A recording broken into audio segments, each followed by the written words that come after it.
All right, all right. Welcome back to Sit and See. Some of you just completed a retreat with me, so good on you for spending more time with me than you do with your own families.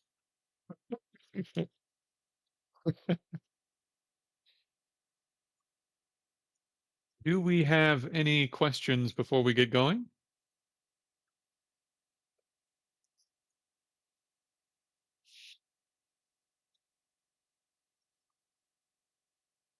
So, as I am wont to do in these sessions, what I tend to say is we have about 10 minutes or so to do questions, and then we'll do between 15 and 30 minutes of practice, and typically wrap it up around 9:30 UK time. Barack, the retreat was excellent. Thank you for asking. Thank you for asking. Things went quite well. I was going to do a much more serious retreat actually, and then I ended up doing a bit of a working retreat because there was so much to do for the Lohan course.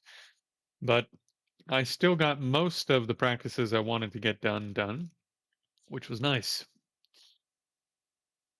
Quite good. Quite good.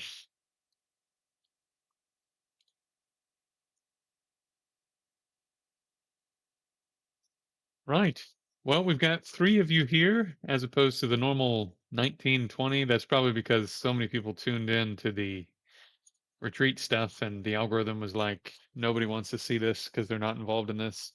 And now the algorithm hates me. Well, for those of you who are here, exciting announcement. And for those of you who find this later and love this series of Sit and See, the Lohan Palm is live. LohanPalm.com is live. Neil Ripsky and I have been working our butts off for 3 weeks. Hey, Jay. For those of you who already signed up on that pre-sign up list, I'm going to send out an email to the email you put into that list with the coupon code to get 3 months, 3 months, half off to get started because you're our guinea pigs. We need to see how you respond to what we've set up. So if you were on that pre-sign up list, I think we ended up with 40 or 41 people on that list. I'll be sending out an email tonight with two different codes on it. One code will get you the monthly sign up if you want to do a monthly subscription, and the first 3 months will be half off.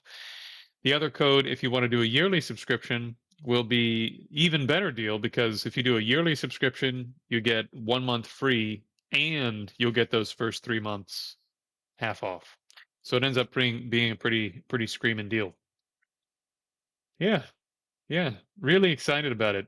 Neil has literally 17 years of videos online, and I now have a master's degree in Neil Ripsky, much to his horror, because I've spent about 300 hours going through almost everything he's ever produced. Hey, sweet and sour, welcome. And man, he's just such a stand-up guy. I mean, he's an unbelievably ethical character. I, it's hard to describe, but having spent even more time going through everything he's ever done, I'm even more impressed by his character than I was before, which is saying something because I was already impressed. For example, um, a lot of internal martial arts guys these days, they do a lot of demonstrations where they're showing stuff and they don't explain to you what they're doing. And so it looks kind of magical.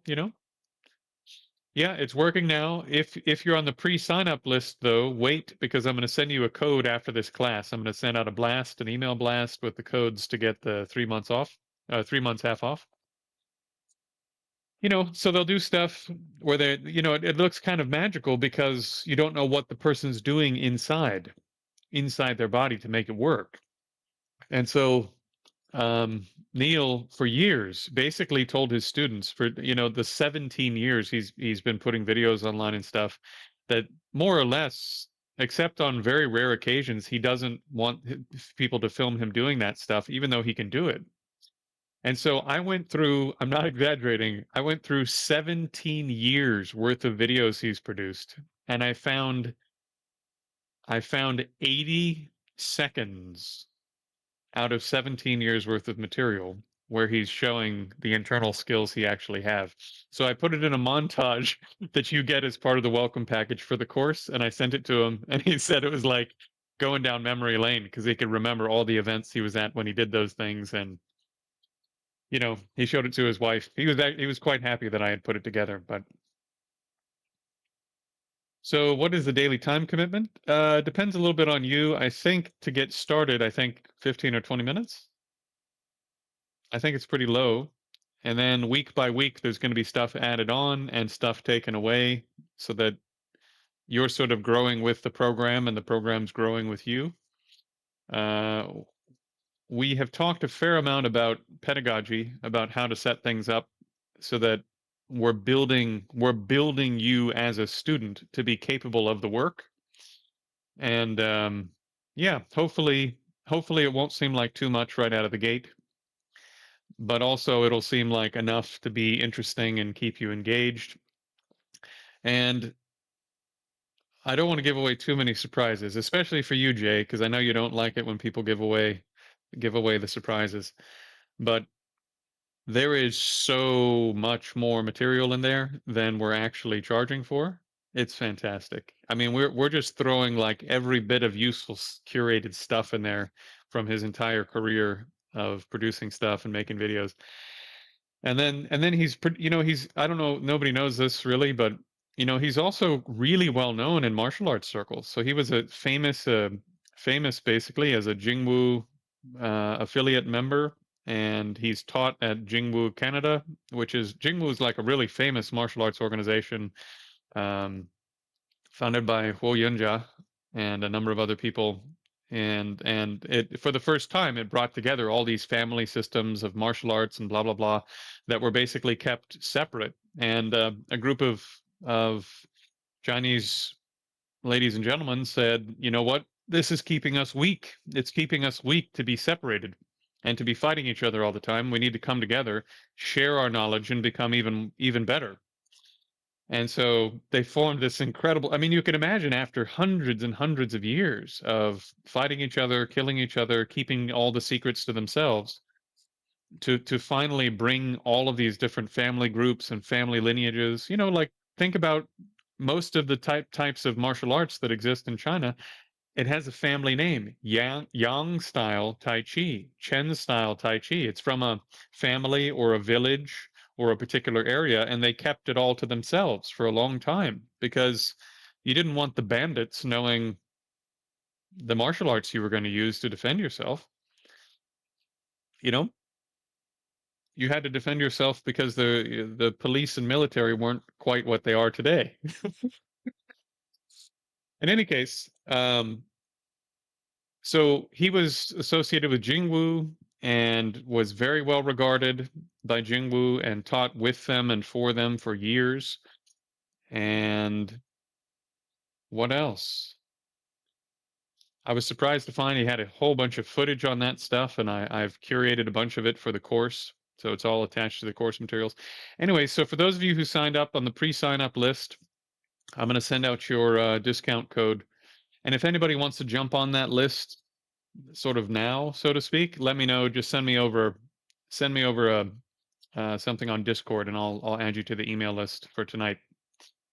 In any case, yeah, the website is live now, and the back end of it is live with the first week's worth of material plus I don't know, I don't know how many hours worth of bonus stuff that I've thrown in there. And there's a ton of articles and things he's written too, because he's quite well known.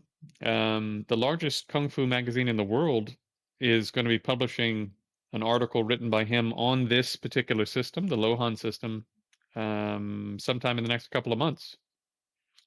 So it's incredible what he's done, where he's been. He wandered around Asia at one point, and just through his connections with martial arts people that he knew from all over the world, he got to train with these incredible living legends of martial arts. you know, his story should be a kung fu movie. It's incredible. And you look at him and listen to him talk, and he just seems like a totally normal guy, just like kind of like we were talking about on the podcast. The great practitioners don't look like anything, and they don't sound like anything in particular. All right.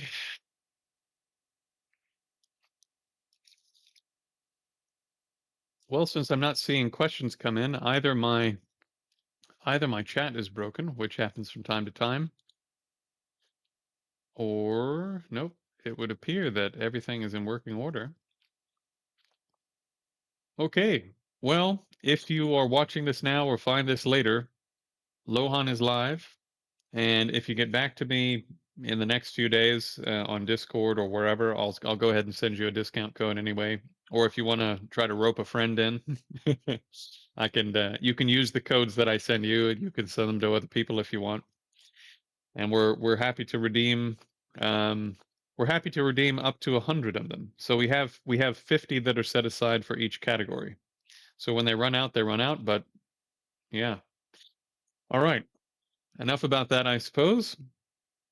Um, what else? What else? Any practice questions before we get going on our practice for the day?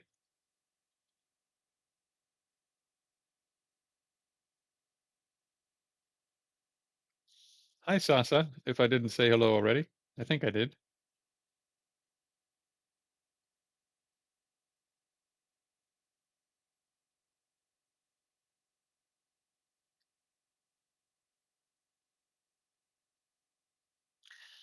Okay. Well, since there are no new questions, we'll get into it.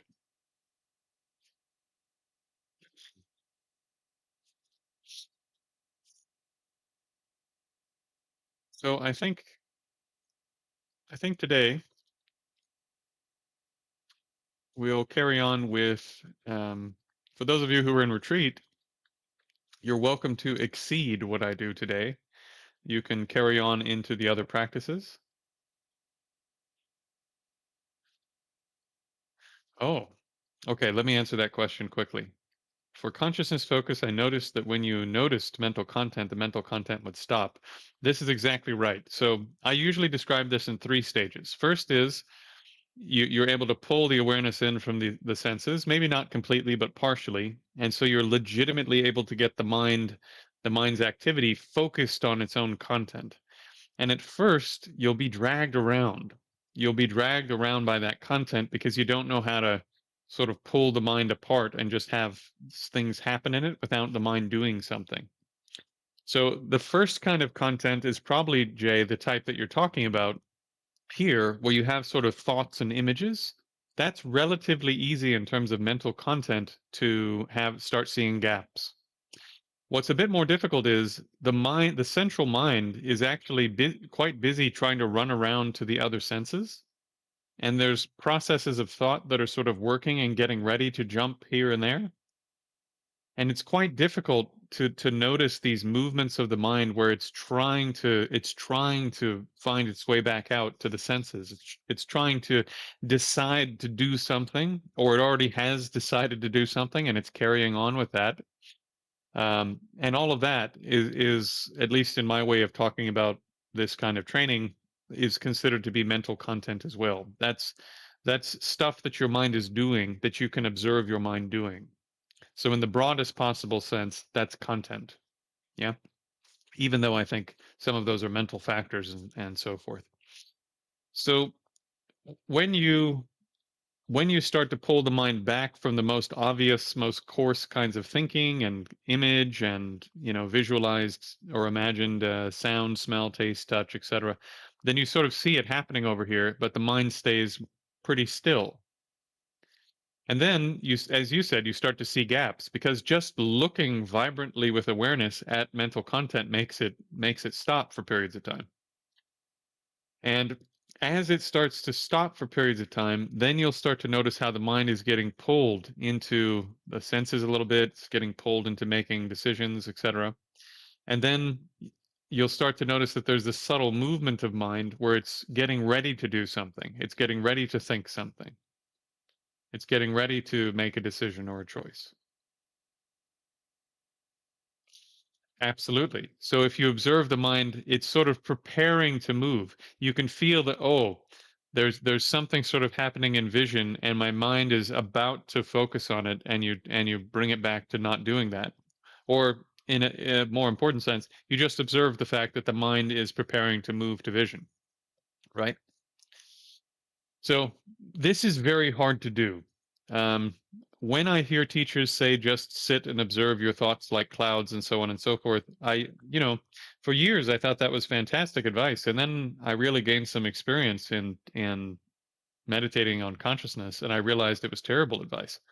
This is one of the most difficult types of meditation in the entire curriculum of meditation, because it's, first of all, it's difficult enough to pull the awareness in from the five senses to the central mind. Secondly, the movements of mind are very subtle, and so it's doing all sorts of stuff over here that you're not noticing. Thirdly, even with mental content, it's very difficult to not get involved with it. In other words, a thought occurs and then you decide to elaborate on it. This is what I mean by getting involved. So you think, I should move my back. And that's just a thought that randomly occurred. And then the mind's attention moves to the back where it feels uncomfortable. And then you decide, yes, I see what the discomfort is. I know that I need to move my hip down to the right. So I'm going to release the muscle there. Okay. And now I'm going to go like this, right? So all of that was mental content. You had a thought, you looked somewhere, you knew what muscles to release, you released the muscles, you sat up more straight. There was a whole process of thinking, decision, choice, right? So to actually keep the mind in a state of simply observing the contents that occur in the mind is extremely difficult. However, if you already have some experience taming the external senses and pulling them inside, it's an excellent practice, as I described in towards the end of the retreat. It's a really excellent practice if you're trying to learn how to deal with these subtler things going on with the mind, where it's about to move or it's about to think, it's about to do something, but it hasn't done it yet. Observing consciousness itself is really good for noticing those and improving your ability to deal with those in meditation in a way that working with the breath is not. And even body scanning, body awareness, it's just not as good because you're focused on something that isn't where the problem is occurring. So you have to keep your awareness on your object and then also have another part of your mind that's trying to observe what the problems in the mind are, right? Instead of that, what if you turned all the attention to the mind and now what's occurring in the mind, sorry, is the object of meditation, right? So it sort of makes sense to take these skills in a certain order, especially if you're not in retreat, on a given day. Maybe today you can get deeper than normal. Maybe you can't. Hey, Oates, welcome. So, like this, for those of you who did retreat or who watched some of the retreat, you can start to get a sense that you're trying to build up a set of skills and a set of pathways that are open to you in terms of training. Because next Tuesday, if your dog gets hit by a car, or if your cat gets pneumonia, or if your child has a problem at school, or if your wife or husband gets really mad at you for something that you think is unjust, obviously. How could you do? How could you, my dear friends, do anything wrong? Or a parent scolds you for something, and right. So your mind's disturbed. Maybe you can't even bring the mind to the breath. Okay, then we're doing 3 sessions of intensive breath. That's all we can really do. Right? Work with where you're at. And then maybe, okay, I did intensive breath. Seems like the mind has come inside. Now let's do a body scan because I need the mind to calm down from this stuff that happened before I can do the main thing. Maybe it only takes 4 minutes to get the mind into a really nice condition. And then whatever your main thing is, if there's some type of practice that you're aiming at or some type of practice that we're intending to do, then instead of spending 30 minutes with your mind flying around because you're worried about your cat or your dog or your kids or your husband or wife or mother or father or whatever, bang, you bring the mind in, you calm the mind down with the scan, and then within 5 minutes, maybe 10 minutes, you're into the practice. So then you have, if you're doing an hour, or 40 minutes or whatever, then you have a huge amount of time to get high quality work done. And you go as deep into the practices as you can. Is this making sense? So I'm trying to give you this is why I call them foundations. Because if you have a foundation of being able to bring the mind inside, and you have a foundation of calming the mind, and you have a foundation of making the mind lucid, and you have a foundation of being able to notice the subtle movements of mind, and you have a foundation of being able to control what appears on the surface of mind, you can build whatever temple on top of, on whatever temple you want on top of these foundations. You could build an Eastern Orthodox church for all I care. You could build a Taoist temple. You could build a Buddhist temple. It could be a tantric monastery, or it could be a Theravada Goenka. Doesn't matter. Having these skills will make you better at whatever it is you're doing if you're trying to turn the mind inside. I hope I've convinced some of you of this, especially in retreat. If you do it intensively and you sort of you start to get a sense of what the skills are, you go, oh,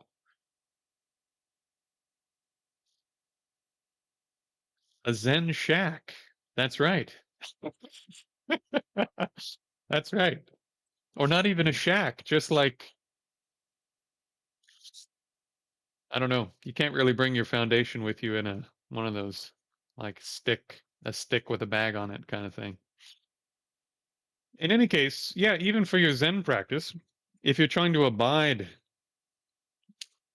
I haven't read it. I haven't read it, but Zen and the Art of Archery is really fantastic. Um, as is the Unfettered Mind. Both of those are quintessential reading. If you're trying to do something like just sitting, if the mind is so disturbed that you can't make it just sit, breath, and then body scan, 5 minutes, then pull the mind back into just sitting.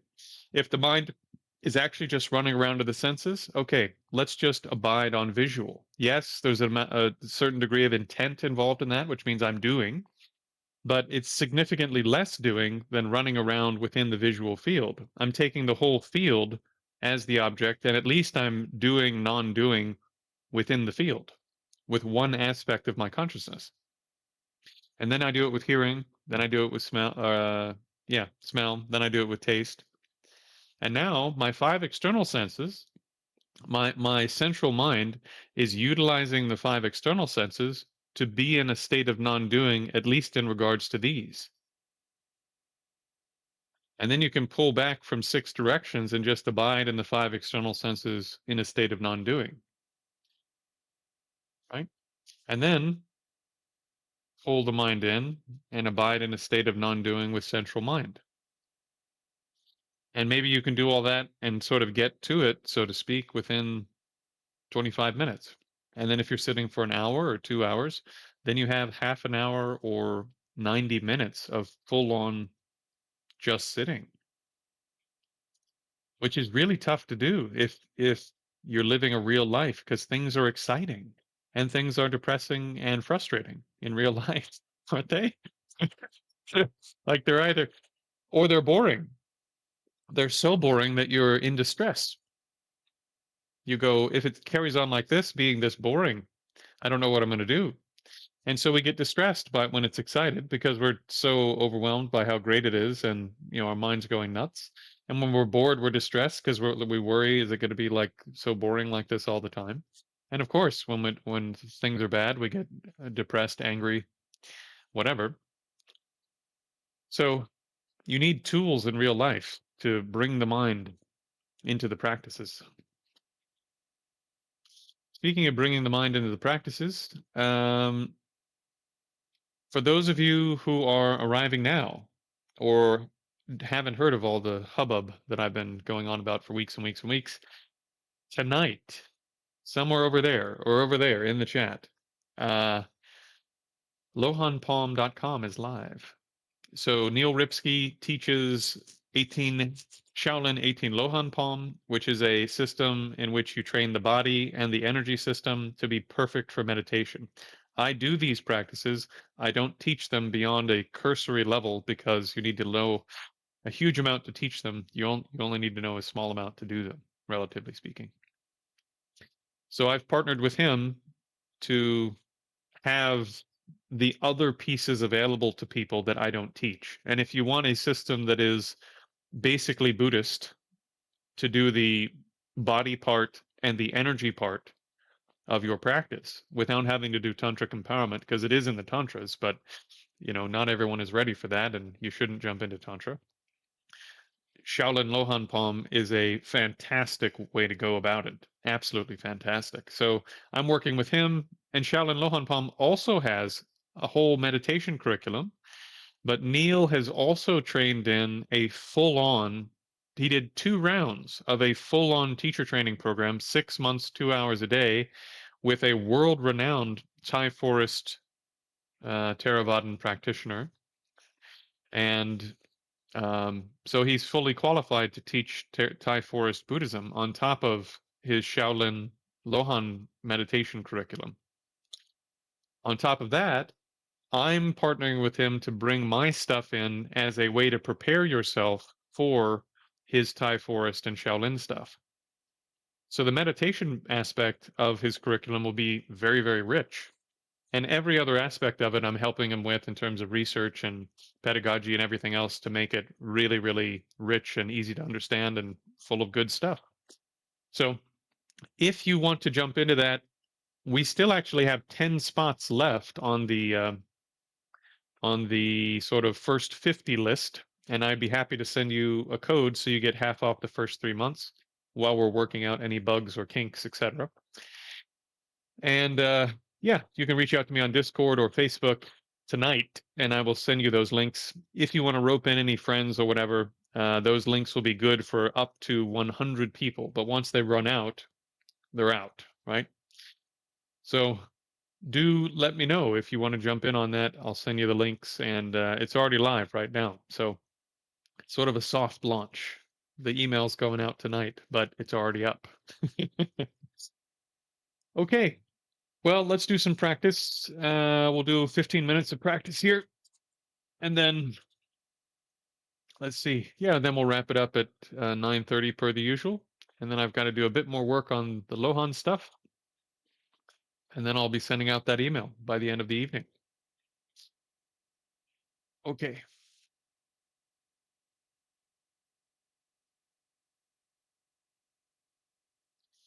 So bring the mind to the breath. For those of you who have been doing this with me for a while, just go ahead and get into the practice. You can turn your volume down, do the breath, and then start body scan. And you should know, if you've been with me for a while, how to do my body scans. Do it at whatever level you're ready to do, and just set a timer for 15 minutes, and we'll meet back here when we get there. Okay.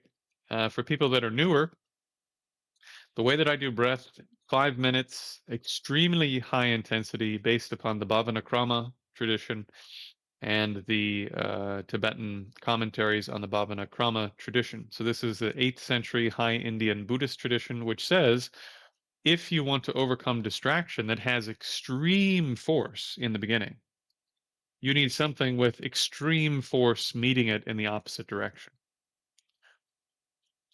So what is it that's going to meet the extreme force of distraction? That's just, I mean, literally described as a drunken, angry elephant charging through the jungle. Certainly not being nice to yourself. That's not going to do very much, right?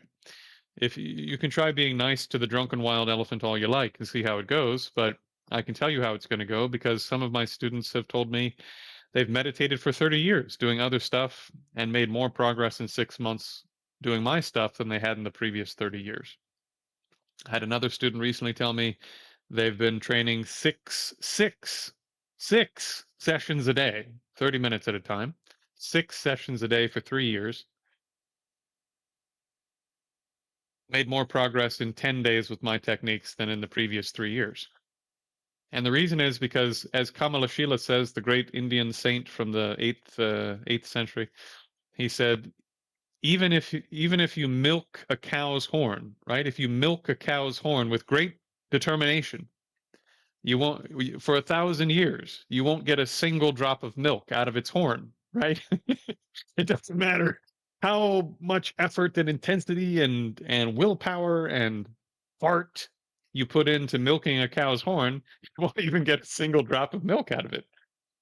So if you don't use the right technique, if you don't grab it by the udder, then nothing happens. You don't get the milk. So extreme distraction requires extreme forceful attention. This is in the text called forceful conveying. Forceful conveying. So you're bringing the mind to the object with as much intensity as you can, literally as if your life depends upon it. That's what it requires.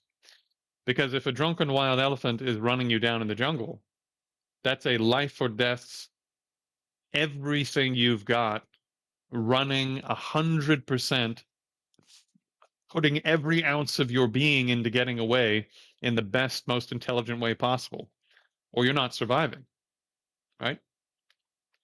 Like this, you need to put 100% of your being into keeping it on the breath. So, first, just breathe in, find a patch of skin inside the nostril or just outside the nostril where you feel the most sensations of breath. So, just one patch of skin. And when I say begin, I want you to place your attention there with extremely great force, as if everything else in your life is riding on this, because it is. If you train your mind, everything else will be better. If you don't train your mind, everything else won't be as good as it would have been if you trained your mind. So everything else is riding on this. Bring your mind to the breath with extremely great force, and between the out breath and in breath, count from 1 to 7, 7 to 0. So you'll breathe in, breathe out, 1. Breathe in, breathe out, 2. And for now, just say the numbers loudly in your mind. Okay? So here we go. 3, 2, 1, begin.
Now, begin the body scan meditation.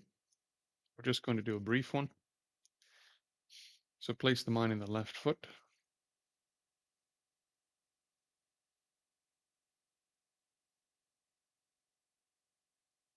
left ankle,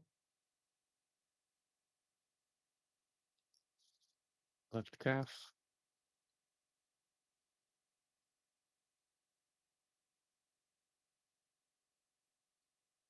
left knee,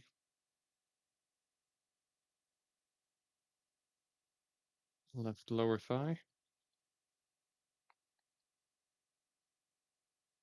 upper thigh, hip joint,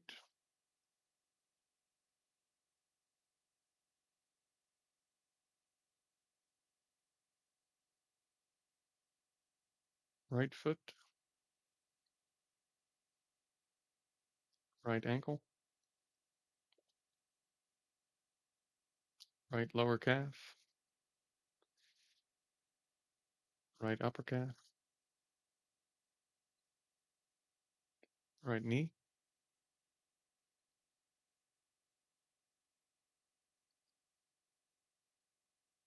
right lower thigh, right upper thigh,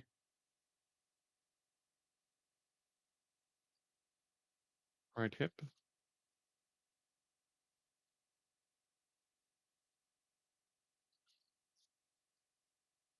the pelvic region, front and back, and underside,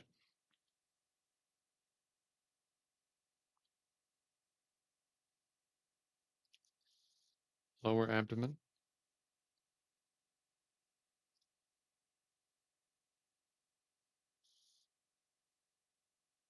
the middle portion of the trunk,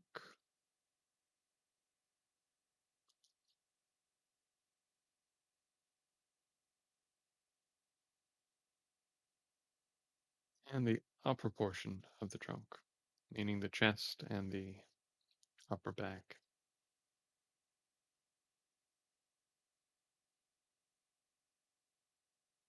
Left shoulder,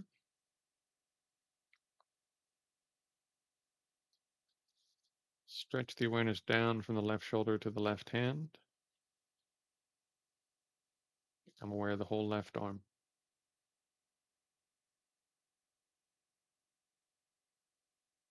Release that. Right shoulder,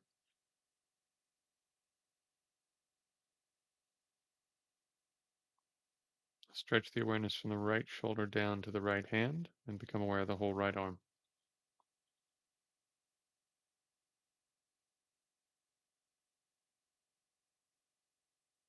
Release that. Become aware of the lower third of your neck, middle third, upper third,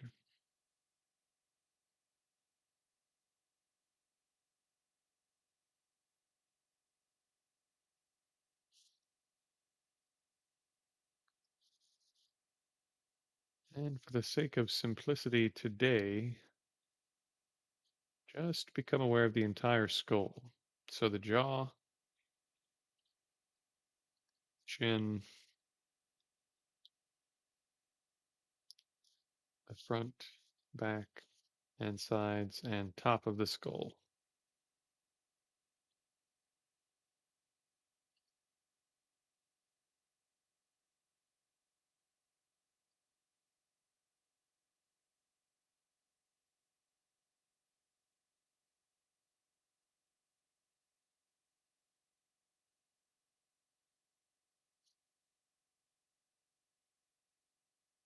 Place the awareness on the top of the skull now.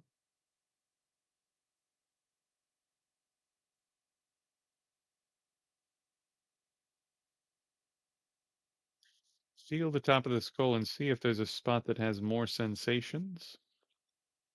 Could be, I don't want to give you suggestions, but if you feel more sensations on any particular patch or area, then place the attention there.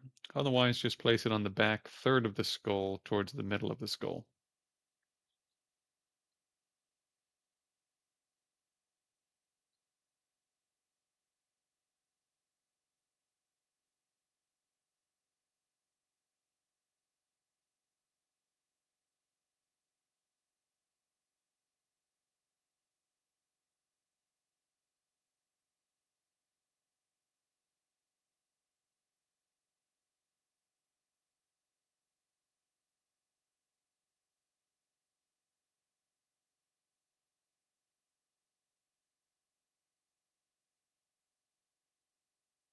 Stretch the awareness down to both hands and become aware of the top of the skull and both hands. 3 points.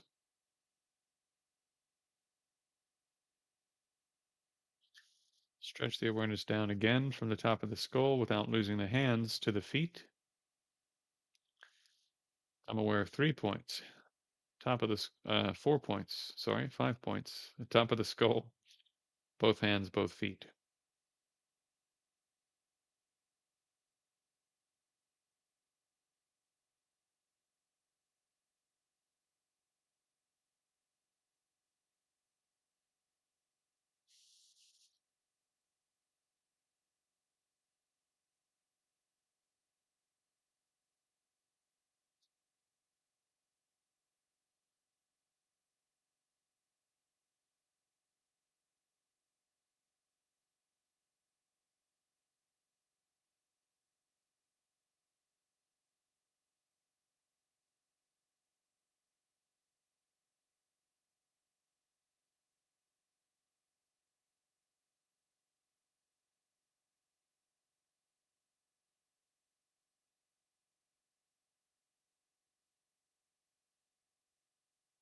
Okay, relax your mind.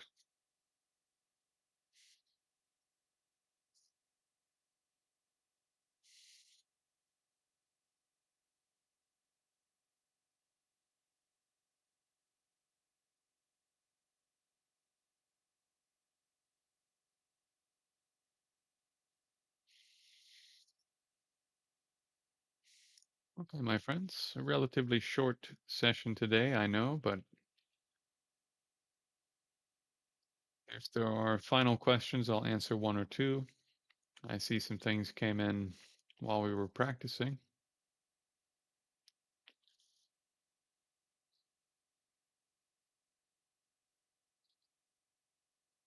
Mohammed, did you have a question?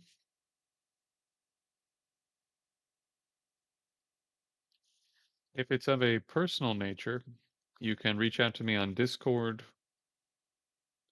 I know sometimes, especially obsessive things sometimes can be personal. I'm happy if you have some experience training in meditation already to give you some tools that may be of benefit depending on what it is.